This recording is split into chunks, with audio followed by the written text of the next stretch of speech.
So this is the beautiful historic mansion that also holds part of our library. That's like our genealogy department and then a bunch of offices and stuff. It's like amazing. They have a ballroom and everything, but like probably in the 60s or 70s they built this tumor attached to it and it is being demolished.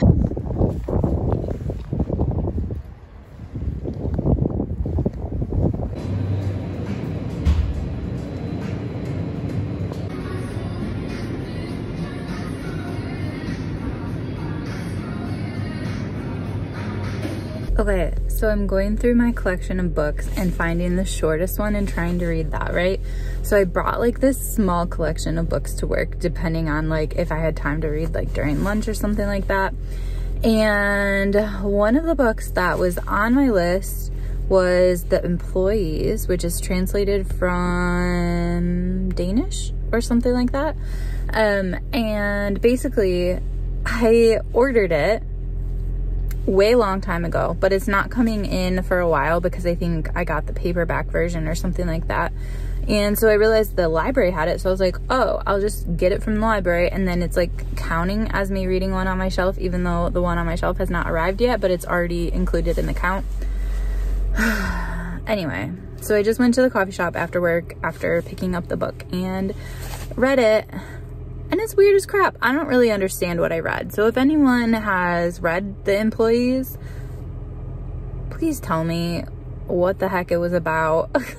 Like basically, the premise is that there's these employees on this spaceship and they're kind of doing this experiment.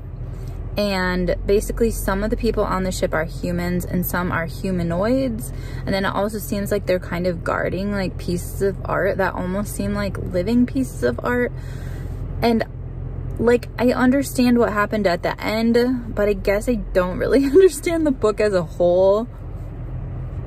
Anyway, so I'm gonna cancel my order of it because I only want to keep a book I love, and if I haven't even technically received it yet, there's still plenty of time to cancel it. I don't think it's shipping until February anyway, but then it's kind of weird because like I read a book from my shelf but not because it hasn't arrived yet and I'm canceling it. I don't know. Okay, I want to quickly talk about one of the things that is giving me kind of like a weekly resolution or a weekly goal, and that is the 5-pillar plan by Ranjan Chatterjee. I can't say his name correctly, but anyway. So the 4-pillar plan, I believe, is the UK version, and then the American version is like how to stop disease or something that is way more like dramatic than that. Okay, so the whole premise of Dr. Chatterjee's book is that if people, oh my gosh, it's a green light again, hang on.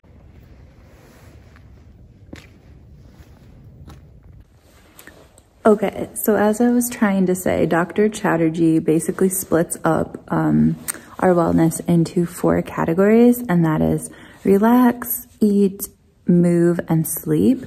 And basically he feels like if people just kind of like follow like simple nurturing habits for themselves, basically that a lot of different things that could go wrong, diseases and such, will be kind of taken care of and people will just be on a path towards more general wellness. So what I have been doing basically ever since last week, so I guess like starting the 2nd week of the new year, I got this idea, which is that I'm going to basically take one of the pillars and make one tiny goal that's really easy to do on a daily basis. And so last week I focused on just like having fun, having chill time every day, doing something I love every single day just to bring my spark of joy back. So most of the time that was reading. Actually, I read every day, but sometimes it was like, let's see, like going to yoga, getting a massage, stuff like that. And that was basically my way to bring joy to myself every single day. And then my goal for next week, or for like starting like yesterday, well, actually I didn't start it yesterday, I'm starting today, is basically to focus on my eating. And so because I have diabetes, one of the things I really need to be careful with is my carbs. And I'm hoping that eventually I can get my diabetes into remission and I can eat carbs again, or eat them in the amounts I was having before, but that's not working out too well for me right now. So I'm waking up with like really high blood sugar, blah, blah, blah, all this stuff. So I'm gonna be more conscious about limiting my carbs each meal to 30 grams. And even like sometimes my meal is super, super healthy, but it's just like I have like more carbs. Like for example, quinoa, that's only like a quarter cup that you can have like on top of a salad or something if you are limiting it to 30 carbs. So I'm gonna focus on that this week. I noticed when I've been conscious of that before, my numbers have been just way better. So yeah, that's my goal for this week, while also maintaining my goal for last week, by the way. So this week I will be having fun every day and counting my carbs. So basically I'm at work right now. I am serving as a reservation specialist for Conner Bayou, which is one of the parks that you can rent out here. You can't rent out the whole park, just this log cabin, but it's super, super nice. So someone is having a party here from 10 to 4. So I'm here, it's about 9 o'clock now. Yeah, it's almost 9, and I'm just making sure it's all ready for them, and then I'll greet them when they get here, and then after the party I'll come and see like how it was, and then I will clean up after them. So basically I'm a glorified custodian, but like this place is gorgeous, so it's not too bad.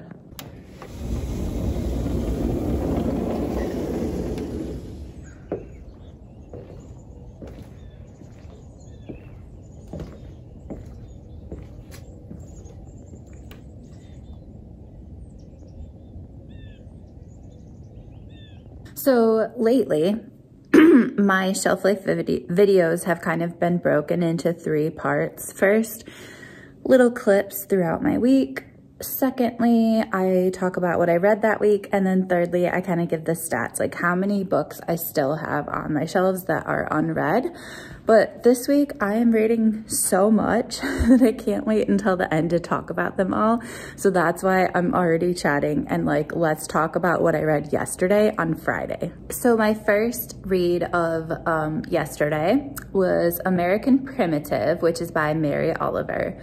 And it is just a collection of her poems. And as always, they are so beautiful. So the Mary Oliver writing that I actually prefer is when it's a mixture of poetry and writing, like essays. So as a result, I gave it 4.5 stars because it wasn't my favorite of hers, but like basically any book of hers could be 5 stars. I was just comparing it to what else I've read. But I just love like how she sees nature and how she connects that to like the human experience, and I just absolutely love her poetry. The second book I read yesterday was Women in Science, and that is basically a kid's book which goes through like 1-page biographies of all these influential people in science. And what I loved about it was just that there's so many that you've heard of before. There's a lot of big names in there, but then there's other people who are big names that a lot of people haven't heard of, like people that did huge things that the general public has no idea who they are. So I thought that was really interesting.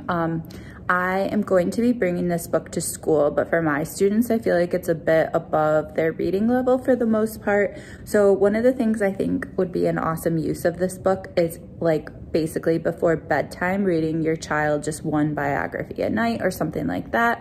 Because I think it's really important to have like a discussion with your child or, you know, your student as you're reading these. And I think that just taking one at a time would be a really cool way to experience this book. The third book I read yesterday is called Design for Belonging, and it was a really great, super short read with lots of visuals.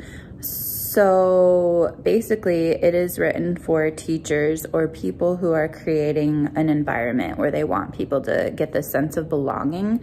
And I would say it's not anything like super in-depth or anything. It's more of like, I don't even know like what type of book it would be called, but kind of one of those books you kind of just glance through. There's pictures, there's a little quote, there's like, I don't know, almost like not like a book for a gift, but almost like one of those gift books. So I felt like it had a lot of really good points. However, it was all kind of review. I feel like it would be a really good gift to a teacher who like is just graduating or has their first classroom, something for them to kind of read through and make sure that they kind of have all the bits and pieces in place to make sure that students feel welcome in their classroom. The author had so many quotes from people in there that are super influential, like Brene Brown, and then loads of people of color and just like voices that need to be heard more were also in there. And yeah, just like thinking about breaking down like the sense of belonging into like actionable steps was something I thought the book did really well. So how do students enter your classroom? What literature do they have access to? What activities are you doing? How also do you feel that you belong? And there's lots of journal opportunities where you could look towards your past and your feelings of belonging and go through like, what were some places where you felt like you belonged from childhood through now? And what were some places where you felt like you weren't really included? And I would say that for this one, it is a book I owned, but it's not one that I documented as one of my books I needed to read because it's a school book, it's a workbook, and I didn't include workbooks on this list.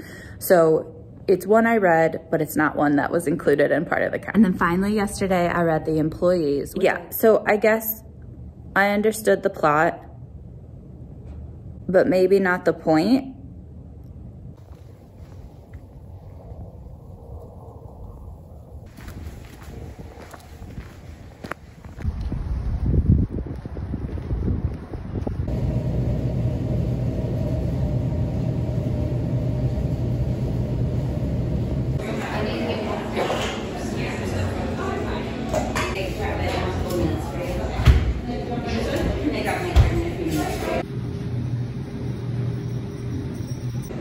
I went a bit overboard at Target.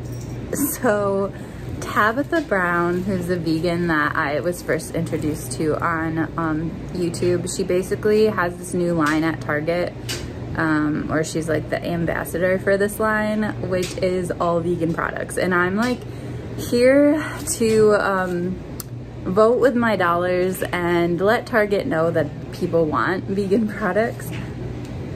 So I basically bought every single variety of these spreads. The first one is a garlic truffle spread, a cilantro lime spread, a chimichurri spread, a lemon dill garlic spread, aioli, lemon garlic aioli, sorry. Did I already have one of the? No, I didn't. Okay. And then finally, a spicy jalapeno cilantro spread. It's literally one of each variety. I am thinking that it would be really good to add a little bit of extra flavor to avocado toast. I suppose you could put it in a bowl of some sort. I don't really know what else, on sandwiches maybe. I'm not too sure. If you have any ideas for these spreads, let me know, because you know, I have enough to last me until their expiration date for sure. I also got this vegan roasted garlic and Parmesan popcorn. Vegan popcorn. I totally just talked to a camera that was not recording for like a few minutes.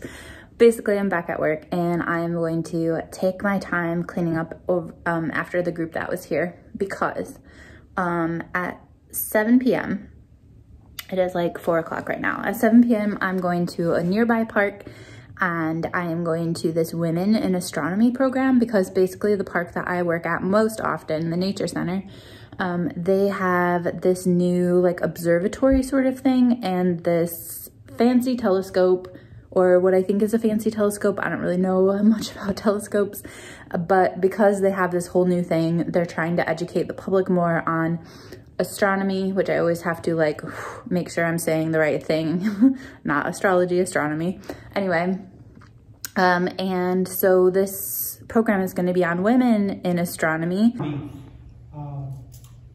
Ladies that feel left out, boys. You need to talk. Today is Thursday, the day that I normally will tell you how much I read that week and talk about the books I read over the course of the week. But I am at a precipice. I am very close to a big number of books that I have either read or unhauled, and I am not about to not get to that number, basically. Like, we will reach it. I have a mission tonight to read 4 books. And so I'm going to get snacks right now, and then I'm gonna kind of comb through my shorties and see what 4 shorties I can read tonight. And like, this is serious. Like, I am going to do this. It is going to happen because I would like to announce that I have reached many books unhauled, and yeah, I just need 4 more.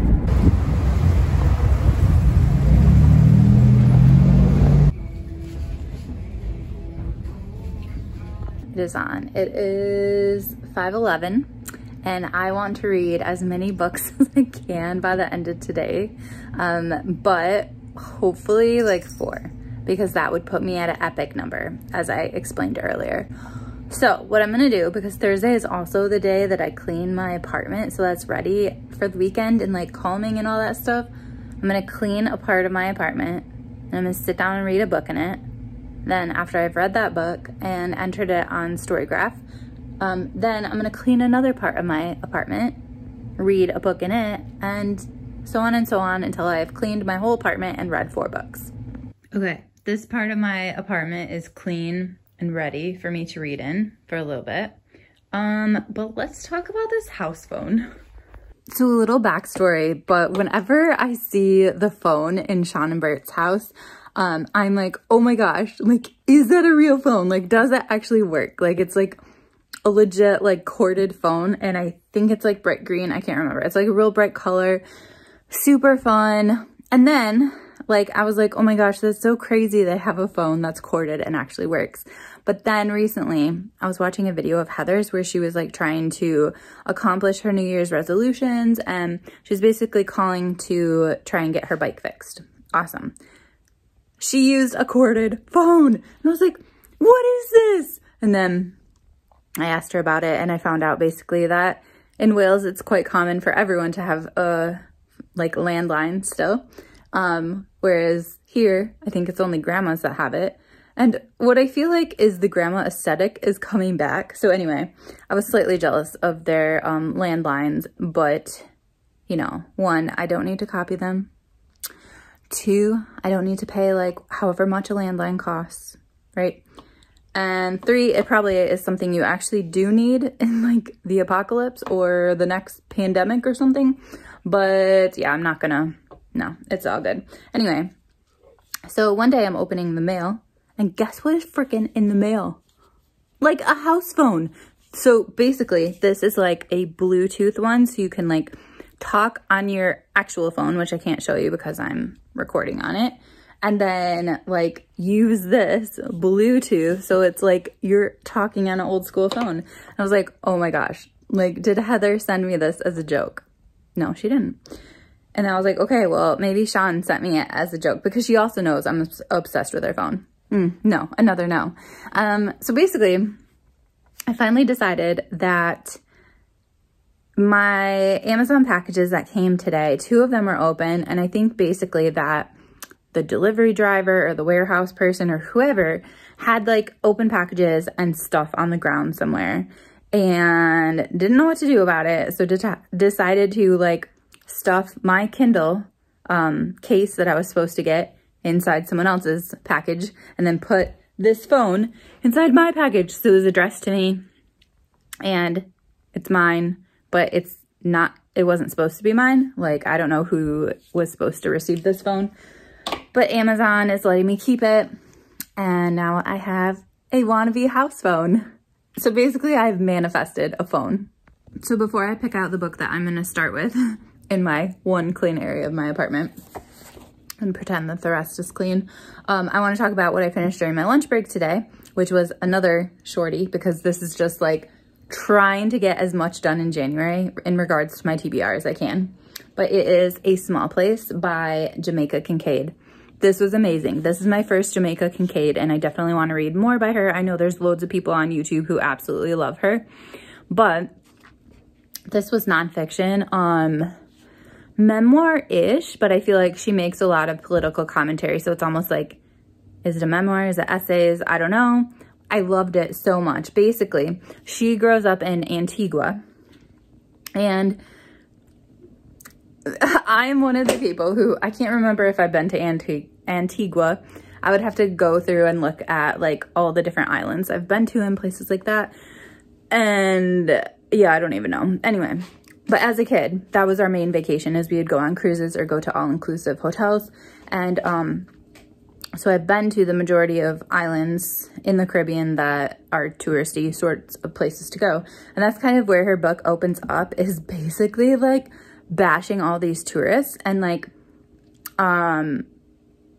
just kind of discussing how there's this weird like image of her country from the tourist point of view, and then like the actual like what her country is actually like, and also like what they see and what they pay for versus the reality.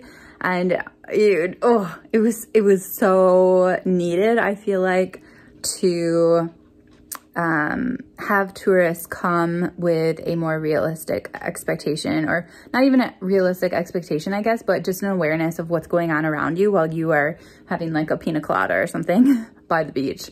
So there's that. And then other stories she told were just about like horrible poverty and racism and stuff that took place on the island. She talks about a school that she went to that finally started allowing people to attend the school even if they did not have two parents at home. And basically that was a way to keep out Black kids, because there's a higher percentage of kids at that time, or in general, I'm not really sure, who basically are like the kids of a single mother.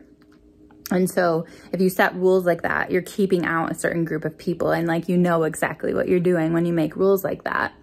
And then she had a teacher, well, probably teachers, plural, but they would just say absolutely horrible things to these kids that were super racist.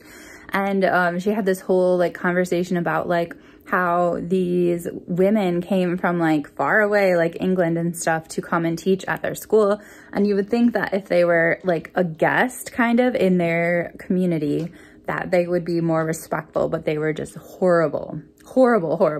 And yeah, I'm trying to think what other things there were that I wanted to touch on, but basically just absolute disgusting, over the top racism. Oh, there was one point in the book that was even extra, and it was talking about how there used to be like breeding facilities for enslaved people to make more slaves. Like it was mind-blowing in some regards and unsurprising in other regards, but I think it's a really important book to read for anybody, but also like before your next tropical vacation. Done. So this author, like, I'm guaranteeing that she is from my town or like nearby. Like, she seems like a Grand Rapids author or somewhere close by. Anyway, this book was super local in that it mentioned like all the private colleges that are near us, but Light So Lovely by Sarah Arthur is basically about Madeline L'Engle, but not really as much about her as her in regards to her spirituality, her faith, her religion, all that sort of stuff, and how her journey with faith is included in her books, and also how that played out in her real life, and about her as a person all the good, but also loads of bad. So just like a really well-rounded human view of her, I guess. So yeah, it was fine. I don't think I'll keep it. I really like Madeleine L'Engle, but I think I'll probably pass this on. But it was good. I would say 3.5 stars maybe. All right, another room cleaned.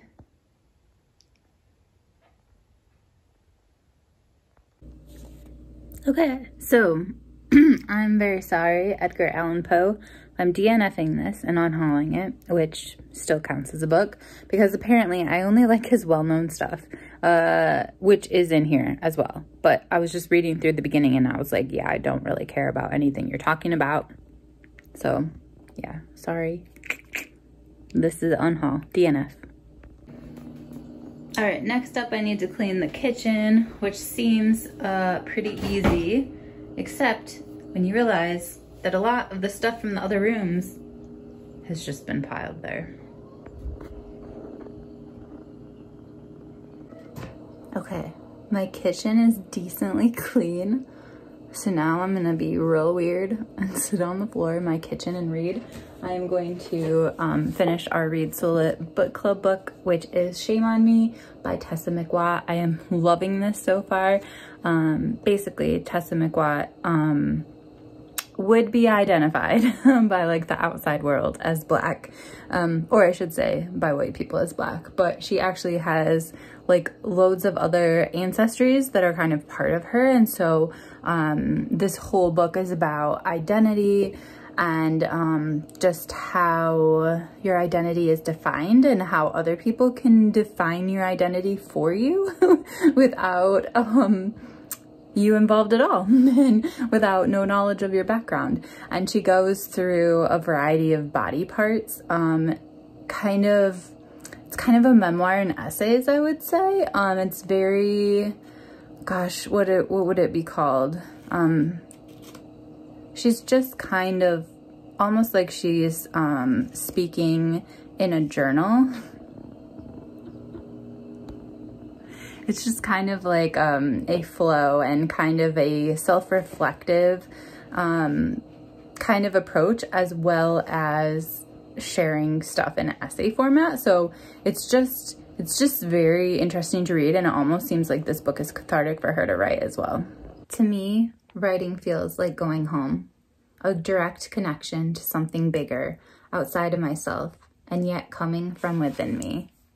Okay, I'm on the floor between my living room and my dining room because I couldn't sit in the kitchen anymore. I don't think that the kitchen floor is designed to be sat on for a lengthy period of time where you finish a book. But I do kind of have this cool like Marie Kondo sort of vibe with like blessing a room by cleaning it and then reading in it. Like, I feel like it's very welcoming. Anyway, I finished Shame on Me, and I don't really know how to describe it in that it is messy in like a beautiful poetic way. Okay, last book. I just need one more tonight. I could read Garvey's Choice, which is either my next shortest book or somewhere in the top of my next shortest book, or The Red House Mystery, which is by the author of Pooh. However, this looks very slim and I think is my like smallest book on my shelf. But look at the inside. That is not short. That is tiny font. So that's a no. I'm gonna go with the Garvey's Choice. This is a novel in verse, which I am horrible at, but I'm gonna give it a go. It's not very long, so worst case, I hate it, and it's 100 pages that I didn't enjoy because I'm just not a novel in verse sort of person. I forgot I was supposed to clean something, so let me clean my bathroom first.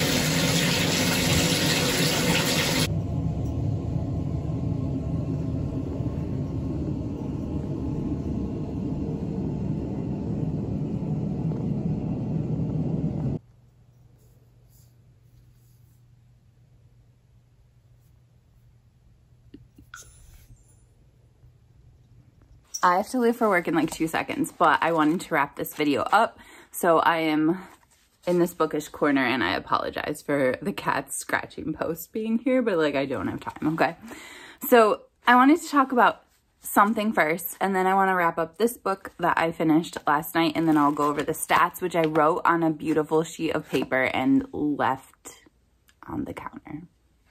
Okay, anyway, I want to talk about cozy games. So basically, ever since I found Brandywine's channel, I've been like really interested in this whole like cozy game situation that has been going on basically since COVID. But anyway, and I like really want a Nintendo Switch, like the turquoise one, and some cozy games, but like I don't want to invest all that money in something I don't even know if I'm gonna like or not. Like I don't really play video games that much. Like my whole life I've never really played them very often. There are times when I've been like really into Zelda or really into a game, but for the most part, I'm not really a video game person. What I am is a computer game person. And so basically at this time, I've decided I don't need to be like everyone else, and I don't need to try cozy games, because that is basically like $200+ that I would be spending on something that I don't even know if I'm gonna like or not. And that is money I could be using to maybe go to the UK this summer, because basically like right now, there are like a few people who I'm like, I really want to visit you this summer. Like I'm gonna visit you this summer, blah, blah, blah, blah. Like it's literally like a 50-50 chance right now. I feel like I should give them like loads of notice so that we can plan schedules and like find a good time for me to visit. But like, I don't even know if I'm gonna have enough money for that right now. Like right now, my priority is saving up for my Vermont trip, which is like in less than 4 weeks. But anyway, so yeah, I want to make sure that I'm like analyzing my decisions. Like, is this going to get me where I want to go, which is to the UK? Or is this just like buying more things that will comfort me in the short term, but then I'll just like ditch in the future? So anyway, but I thought about this idea of cozy games, and like the whole idea, right, is that they're comforting, relaxing, soothing. And like, what have I always liked? I have always been more of like a computer game person. Like, what was that? Like Windows 95 had like the best games, like Oregon Trail, like Sim City. I'm trying to think what else I played. There was like this doctor game, which was not actually about a doctor, but it was like different like puzzles and mind games. I played this game where you had to like clean up animal cages at the zoo, and then the animals would come back to their cage. Just like loads of stuff, which there is a website where you can like relive your childhood memories and play those games, and I'll link it below.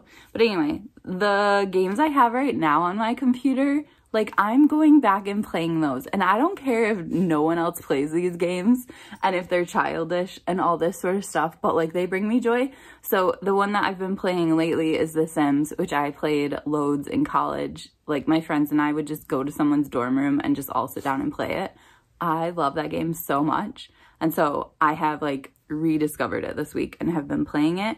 And then the other game I have, but I haven't played in a while, is Roller Coaster Tycoon. Also a super fun game. I feel like those are not like the typical cozy vibe, but they do kind of have that cozy feel. Like there's nothing stressful about them. Although in Roller Coaster Tycoon, you do have to clean up the sidewalk quite a bit. Anyway, so that's that, my little gaming update. So the final book I finished for last week, because I start my weeks on Friday, which is today, is Garvey's Choice by Nikki Grimes. So this is a novel in verse, and I hate those. Like I just don't. But I was like, okay, this is one from my own collection. So obviously at some point I bought it. It is by a Black author, and I'm trying to read more books outside of whiteness. In addition, it has loads of good reviews on it, and like, what's the worst case scenario, right? Like it's 100 pages. Like if I hate it, like there's this much writing on each page, like it's gonna be fine. It's gonna be over in like 30 minutes. I ended up loving it. So it's basically about this kid Garvey, and he is really into books and reading and just things that his dad is not into. His dad really wants him to be like this boy, like this athletic boy, and that's not who Garvey is. And his dad, I think, is kind of like a lot of dads I've seen, to be quite honest. His dad is trying to get him into sports and keeps like buying him things that are sports related, trying to sway him in that direction. But like, that's not Garvey. That's not his thing. His thing is books. And so anyway, it's just kind of his journey through middle school. I don't really know how old he is. Meeting friends, trying to discover like who he is and embrace himself as he is, and also just his conflicts with his parents. And then there's also like a weight issue in there as well. So because he's not athletic, the author of this book has also made him fat. So he has to deal with that. And with people wanting him to work out and diet and all this stuff. And all of that is really interesting. I feel like there's a lot of like deeper themes in this book. My one quibble with it is, and this is like a slight spoiler, so if you don't want to know anything about this 100-page book of poems, then just stop watching right now. But he ends up finding a hobby that his dad does approve of. And so he kind of earns his dad's like love or acceptance through that new hobby that's still not books. And like, I think that is great that him and his dad came together at the end. But I wish that him and his dad could have come together at the end, not based on a mutual interest of the new hobby, but based on his dad realizing that he's an asshole and loving his son for who he is. I started the week with 522 unread physical books that I own, that I haven't gotten to yet. And I ended with 485, which means that this week I have read or unhauled 37 books. And basically there have been 3 weeks of these videos since January 1st. And in that time, I have read or unhauled 100 books. Like, I don't even know what to say, but I'm so pleased with myself. And I do know that this, like, fierce unhaul, read loads of books situation is going to slow down in the next little bit because, like, I can't get rid of all my books. There are books that I really want to read, and I know that I will not be able to unhaul.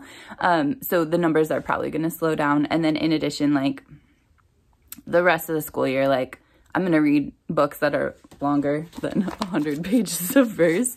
And so I might read fewer each week. But then it should tick up again during the summer when I read like a book or 2 a day. So yeah, anyway, I'm just really pleased. And it just like makes me feel better about having only the books that I'm super passionate about reading and know I want to read and like am really excited to read and share my thoughts on, versus just this like hoarding situation of books. So I'm like beyond amazed with myself and what I've done getting rid of or reading 100 books since January 1st. Anyway, I think that next week I'll probably go back to my regular format of like a little musical vlog sort of thing, and then a little discussion, and then the numbers. But I felt like this week, since I read so many books, it just made sense to do it along the way. I hope you guys had an amazing week. Let me know what you're reading, or I will just stalk you and on YouTube and watch your videos as well. But I will see you later. Have a good weekend.